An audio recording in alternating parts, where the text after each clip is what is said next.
지금 신고 계신 러닝화 밑창을 한번 뒤집어 보시겠습니까?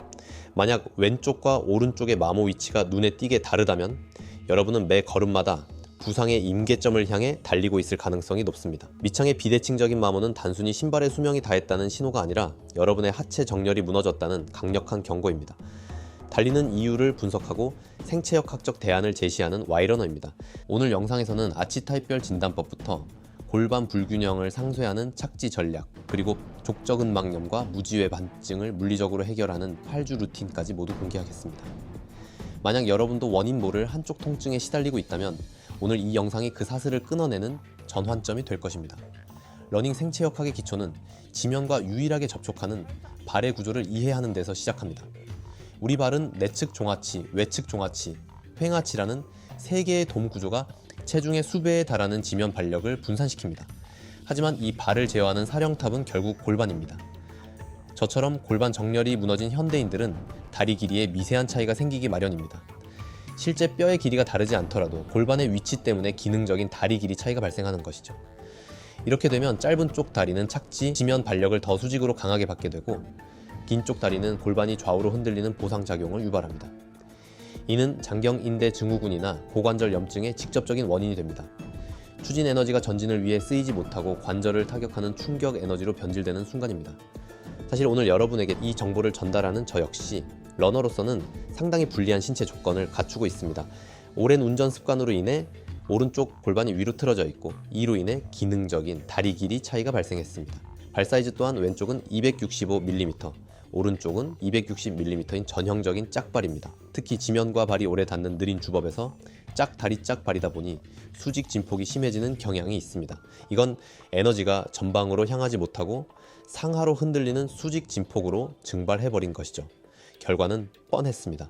남들보다 빨리 지쳤고 오른쪽 무릎에는 과도한 충격 부채가 쌓였습니다. 저는 이 문제를 해결하기 위해 2025년 최신 생체역학 논문 54권을 분석했고 제 몸을 직접 실험실 삼아 최적의 주법을 찾아내고 있습니다. 앞으로 관련 영상 꾸준히 올려드리겠습니다. 일단 여러분의 아치타입을 정확히 확인해야만 합니다. 샤워 후 젖은 발로 바닥을 밟았을 때 발바닥 전체가 찍힌다면, 평발 가운데가 비어있다면 요족입니다. 특히 저처럼 짝발인 분들은 양발의 아치 모양이 서로 다를 확률이 높습니다. 평발인 분들은 착지 시 발목이 안쪽으로 꺾이는 과회내 현상이 두드러집니다. 2025년 최신 연구에 따르면 평발 러너는 피로가 쌓이는 주행 후반부에 안정성 지표인 최대 리아프노프 지수가 급격히 상승합니다. 이는 무릎과 고관절로 통증이 전이되는 명확한 신호입니다. 에너지가 발바닥에서 효율적으로 분산되지 못하고 상향식으로 충격을 전달하는 구조적 결함 때문입니다. 반대로 아치가 높은 요족은 발이 지나치게 경직되어 있습니다. 지면과 접촉하는 순간 발이 유연하게 펴지며 충격을 흡수해야 하는데 요족은 그 스프링 기능이 제한적입니다. 만약 저처럼 수직 진폭이 큰 러너가 요족까지 가졌다면 매 걸음마다 지면 발력이 무릎과 허리로 직격타를 날리게 됩니다. 운동 에너지가 추진력으로 전환되지 못하고 수직 방향의 진동으로 소멸하며 관절에 충격 부채만 남기는 비효율적인 상태가 반복되는 것이죠. 이런 경우 신발 미드솔의 물리적 특성을 이용해 강제로 충격을 분산시켜야만 합니다. 착지법에 대한 논쟁도 이제는 과학적으로 접근해야 합니다. 앞꿈치로 착지하는 포어풋이 모든 러너에게 정답은 아닙니다. 준비되지 않은 상태에서의 무리한 착지 전환은 아킬레스 건염 발생 위험을 3.4배 높입니다. 특히 짝발이나 다리 길이 차이가 있는 경우 짧은 쪽 다리에 아킬레스건에 가해지는 누적 부하는 정상 범위를 훨씬 초과합니다. 평발 러너라면 미드풋, 즉 발바닥 전체 착지로 아치가 무너지는 속도를 물리적으로 제어해야 합니다. 반면 요족이나 수직 진폭이 큰 분들은 신발 미드솔의 쿠션을 최대한 활용할 수 있는 리어풋, 즉 부드러운 뒤꿈치 착지가 오히려 추진력 누수를 막는 대안이 될 수 있습니다. 신발이 여러분의 관절 대신 충격 부채를 감당해주기 때문입니다. 짝발과 다리 길이 차이를 극복하는 구체적인 테크닉을 공유하겠습니다. 다리 길이가 다른 경우 짧은 쪽 신발에만 얇은 인솔을 추가하여 지면 발력의 좌우 균형을 맞추는 것이 좋습니다. 또한 저처럼 왼쪽 265, 오른쪽 260의 짝발이라면 무조건 큰 발인 왼쪽 사이즈에 맞춰 신발을 고르십시오. 작은 쪽인 오른쪽 발은 신발 안에서 겉돌며 추진력을 상실할 수 있는데 이때는 러너스 루프라는 매듭법을 반드시 활용하십시오.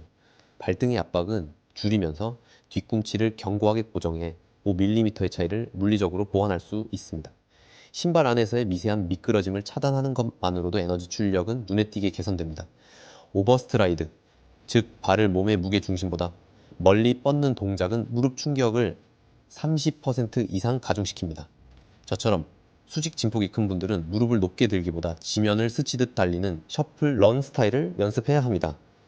골반의 상하 움직임을 억제하고 추진 에너지가 수직으로 증발하는 것을 차단하는 전략입니다.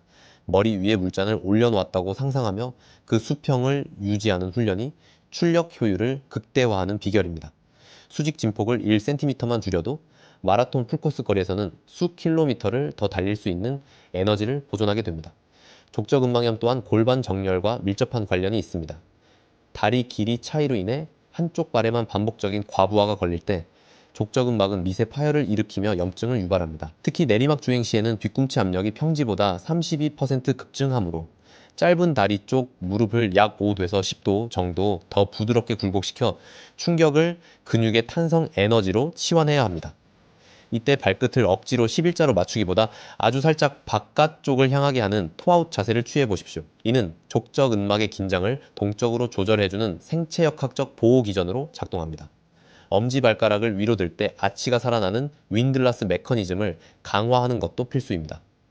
무지외 반증으로 고생하는 분들은 엄지가 정렬에서 벗어나 추진력을 상실하고 그 하중이 옆 발가락으로 번지며 전체 밸런스가 붕괴됩니다.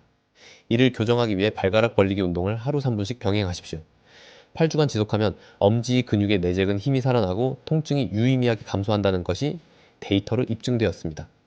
발바닥 내재근은 아치를 지탱하는 코어 근육입니다. 수건을 발가락으로 끌어당기는 훈련은 단순히 발을 강화하는 것을 넘어 틀어진 골반이 만드는 불균형을 발끝에서 상쇄할 수 있는 능력을 키워줍니다. 신발 선택 시에는 자신의 신체적 결함을 보정하는 정밀한 도구로 접근하십시오. 평발이나 과회내가 있다면 안쪽에 지지대가 있는 안정화를, 요족이거나 수직 진폭이 커서 충격 흡수가 우선이라면 맥스 쿠션화를 고르십시오. 무지 외반증이나 짝발이 있다면 토박스가 넓은 모델을 선택해 발가락의 가동 범위를 확보해야 합니다. 수직 지면 반력 데이터에 따르면 수직 진폭이 큰 러너는 일반인보다 체중의 3.5배에 달하는 하중을 받습니다. 이를 해결하려면 케이던스를 분당 170에서 180보 수준으로 높여 상하 운동을 물리적으로 억제해야 합니다. 보폭을 줄이고 발걸음 수를 늘리는 것이 추진력 누수를 막는 가장 빠른 길입니다. 오늘 저는 제 치부인 골반 불균형과 짝발, 다리 길이 차이까지 모두 가감 없이 공개했습니다. 러닝은 가장 정직한 물리 법칙의 산물이기 때문입니다. 자신의 결점을 가리려 하지 말고 과학적인 데이터로 그 틈을 메우십시오. 통증은 여러분의 몸이 보내는 마지막 구조 신호입니다. 이번 주말에는 딱 5km만 자신의 발바닥이 지면에 닿는 느낌과 골반의 궤적에 집중하며 달려보십시오. 에너지가 어디서 새어나가는지, 어느 부위에서 충격 부채가 쌓이는지 스스로 느껴보셔야 합니다. 여러분의 밑창 마모 상태는 어떤가요? 댓글로 아치 타입과 고민을 남겨주시면 제가 직접 데이터를 분석해 답변해 드리겠습니다. 사용 중인 러닝화 모델을 적어주시면 신체 특성과의 궁합도 체크해 보겠습니다. 오늘 영상이 여러분의 인생 주법을 찾는 데 도움이 되셨다면 구독과 좋아요 부탁드립니다. 마지막으로 강조하고 싶은 부분은 발목의 가동성입니다. 골반이 틀어지면 한쪽 발목의 배굴 가동 범위가 제한되는 경우가 많습니다. 발목이 굳어 있으면 지면에서 올라오는 에너지가 종아리 근육에 탄성적으로 흡수되지 못하고 뼈로 직접 전달되어 피로골절을 유발합니다. 저 또한 오른쪽 발목의 유연성을 확보하기 위해 매일 가동성 훈련을 병행하고 있습니다. 아픈 곳에 파스를 붙이는 것에 그치지 말고 왜 그곳이 아픈지 근원적인 움직임을 추적하십시오. 원인을 알면 해결책은 반드시 보입니다. 과학은 여러분을 배신하지 않습니다.